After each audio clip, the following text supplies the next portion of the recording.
All right, we're back talking about logs again. We're going to be talking about log functions. We're going to be doing some graphing and finding some inverse functions. Because remember, right, the whole reason we have logs is because they're inverse of exponential functions.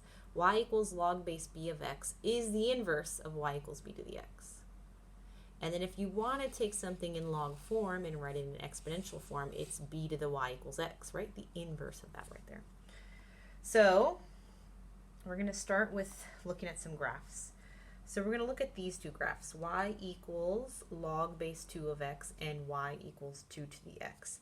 So you can see that these are in the same form. My base is my base.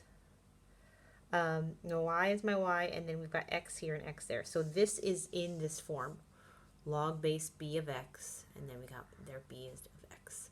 So these should be inverses of each other. So let's check. Got my Desmos here. All right, so here is the first one, log base 2 of x, right? That first one right there. That's what it looks like. Okay, is it the inverse of this? 2 to the x. Yeah, and how do I know? Well, the key thing is that an inverse is a reflection over the y equals x line. So if I had a line going down y equals x and I folded the paper there, these two would be on top of each other, right? So they are inverses. So if we want to sketch this, let's do a little sketch, right? So 2 to the x, if I'm graphing 2 to the x, I know there's an intercept at y equals 1, and there's a horizontal asymptote at the x-axis, and it's just a growth. And then if I have this dotted line here at y equals x, I can sketch the inverse, right? So instead of crossing here, it's going to cross there. And then instead of having a horizontal asymptote, it's going to have a vertical asymptote, and it's going to look something like that. So this is y equals 2 to the x, and this is y equals log base 2 of x. These are inverses.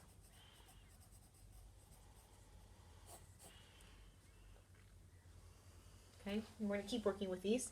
And you can really just always graph, and you can see that if they're reflection across this y equals x line, you have an inverse.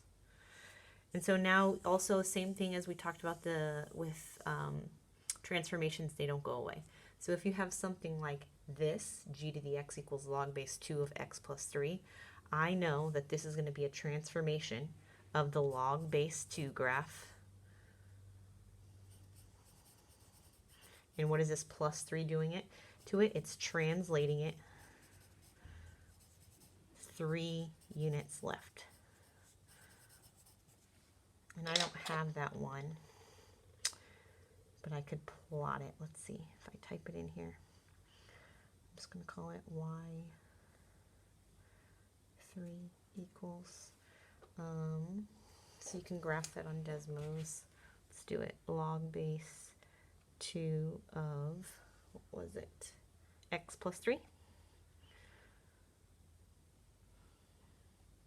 So if I only have those two on, you can see that it is this graph shifted over to the left 3 spaces. It's moved from the blue to the red. Okay, let's keep going. So sometimes you'll be given a function and you have to find the inverse. This is basically a test of your understanding that the log is the inverse of the exponential function. Okay, so here we have f of x equals 10x plus 1. Okay, so I'm going to rewrite it as this because it's easier to find inverses when you're dealing with x's and y's. So I'm rewriting it. And then to find the inverse, so I'll write my steps here, rewrite, then you want to switch the x and y. Right? That's what an inverse is. So if I switch the x and y, I have x equals 10 to the y plus 1. Now I want to isolate my y. So in order to isolate my y, I want to get it out of this exponent.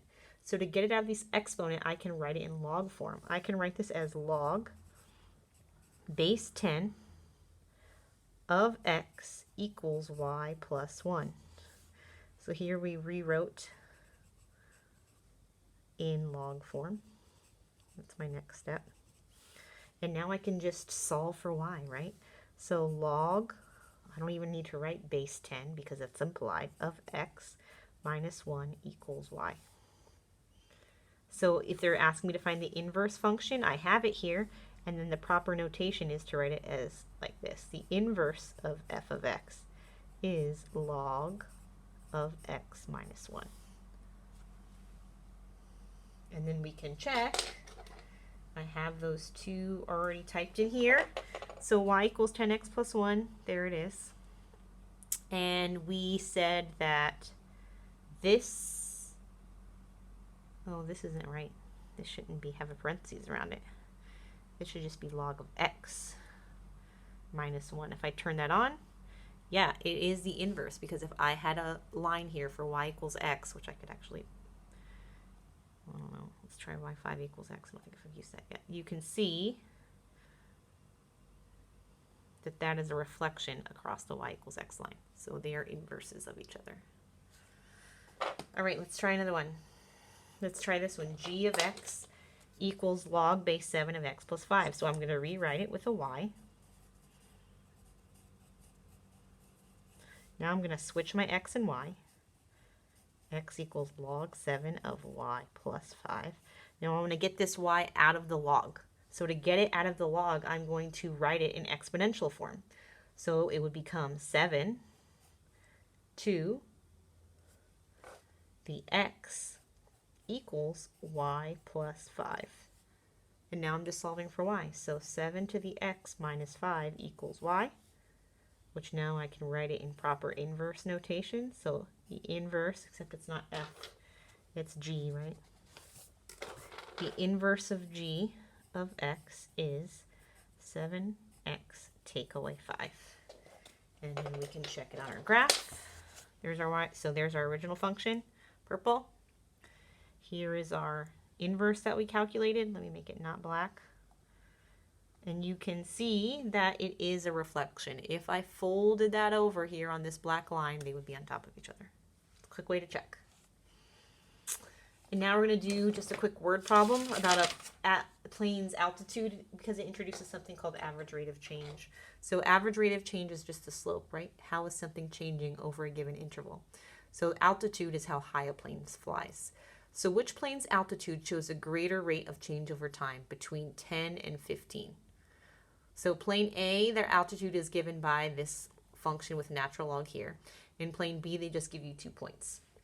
So to find the average rate of change, which I'm going to abbreviate like that, we would have to simply find the slope. So for plane A, so here I'm going to write for plane A, we would find the slope. So we would be doing A of 15 minus A of 10 all over 15 minus 10.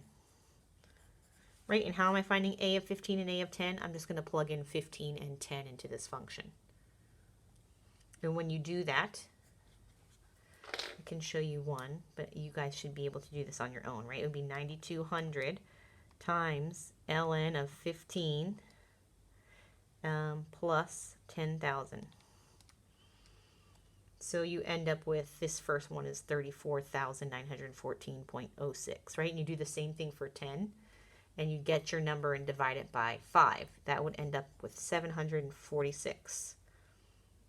They haven't given us any units. I think I forgot to write those down. This is supposed to be feet per minute. This is supposed to be feet per minute, which then would allow us to write this as feet per minute.